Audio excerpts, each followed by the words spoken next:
Hi guys, my name's Ed Barton and I used to be a Buddhist monk in Japan. I spent 3.5 years training in one of the toughest Zen monasteries in the country, and in this video I want to share with you 10 habits that I learned there that will change your life.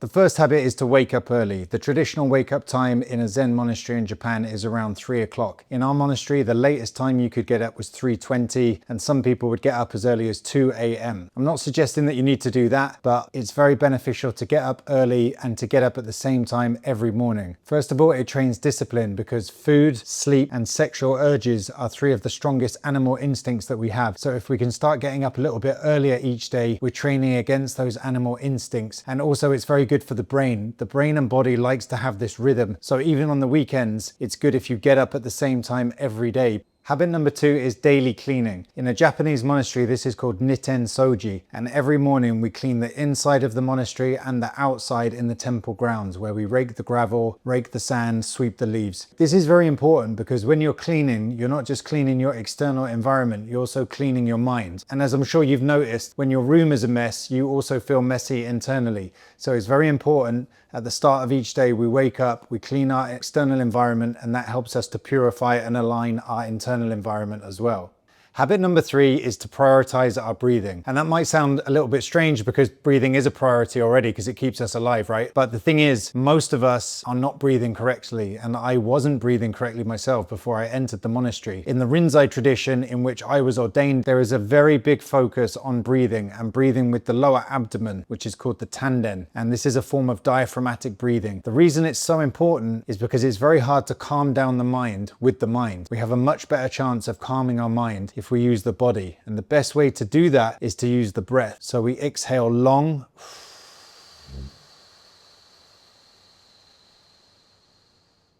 from the lower abdomen. We breathe in deep and then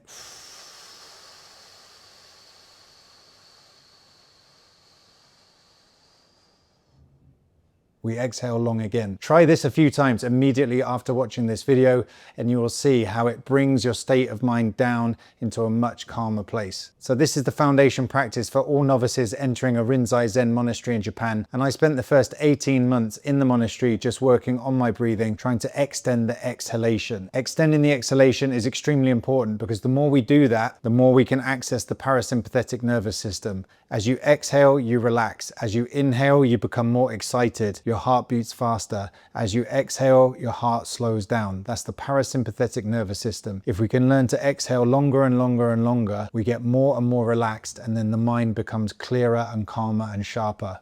Habit number 4 is to consume mindfully. And obviously this applies first and foremost to eating. In the monastery, everything is donated, all of the food is donated or grown ourselves. So we treat it very carefully. We're very mindful when we consume it. We eat in silence so that we can focus on the eating of the food. But it also extends to everything else in the monastery, whether it's water or electricity or other resources. We're always told to consume very mindfully and carefully because we own none of it. Everything is donated. So we should treat everything with respect and try not to spill a single drop of water or waste even a single grain of rice. In a Zen monastery, we're also very careful about what kinds of foods we consume. Traditionally, you're not supposed to eat things that will excite the body, like ginger, chili, vinegar, garlic, or scallions. We can also apply this to our daily life outside the monastery, and we should be careful not to consume things that are going to make us too excited and agitated, like lots of news, aggressive music, watching things that are going to have a bad influence on our mind. So it doesn't just mean consuming with the mouth, it's also what we consume with the eyes and the ears and all of our other senses. Habit number 5 is daily meditation. In a monastery, we normally practice in the morning and in the evening. If you can do this at home in your daily life, that's also excellent. Try sitting after you wake up and also before you go to bed in the evening. But meditation shouldn't just be done on the cushion.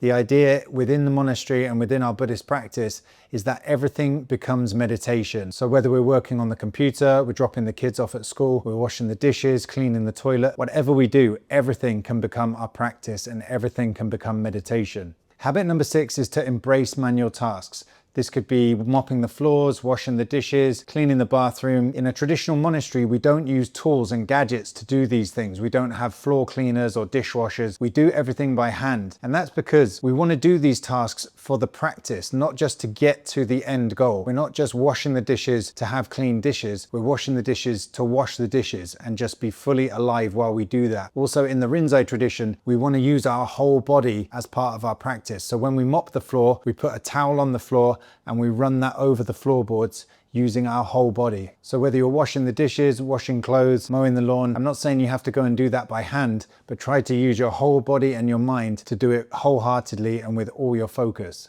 Habit number 7 is to cultivate silence. And you might be surprised that a Zen monastery is not totally silent all of the time, because there's a lot of work that has to go on the building and on the grounds. People need to communicate, so there is talking in the monastery, but once a month we have 1 week of silent retreat where nobody talks. And this has an amazing effect on your mind. In today's society, there's so much noise from social media, from Instagram posts, and from being bombarded from all directions with different types of advertisements, requests from children or family members or neighbors. There's so much going on for everybody and so much noise. Finding a little bit of time each day just to cultivate silence can be very helpful. So that could just be 5 minutes in the morning when you're having your morning coffee before everyone else in the house has woken up. It could be at the end of the day when everybody else has gone to bed. But if you can carve out a little bit of time just to find some silence each day, your nervous system and your brain will thank you for it. Habit number 8 is minimalism, and you may already associate Japan with a kind of minimalist aesthetic, and that comes from Zen. But it's not just about letting go of possessions, it's tied to this concept of renunciation and letting go. And the most important thing we can let go of is our memories, ideas, expectations. It's the mental things, it's not the physical things. You can let go of all your worldly possessions, you can get rid of everything that you have. But if you're still carrying a lot of clutter in your mind, a lot of ideas from the past or thoughts about the future, regrets or anger, these are the things that really weigh us down, and it's much more important to let go of those things than the physical possessions. Habit number 9 is to watch your step. In Japanese, this is called kyakashoko, and you will often see signs around a monastery with the characters written which mean watch your step. So literally, it means when you take off your shoes or your sandals outside the monastery building, please be careful, arrange your shoes or your slippers when you take them off and leave them in a neat row, because that's also a habit in a monastery. But it also applies to every area of your life. It means to be careful in your movements and your actions, to watch what you're doing, to be aware of what you're doing and be conscious. So watch your step. It doesn't just mean watch your step literally. It doesn't mean just when taking off your shoes or when walking.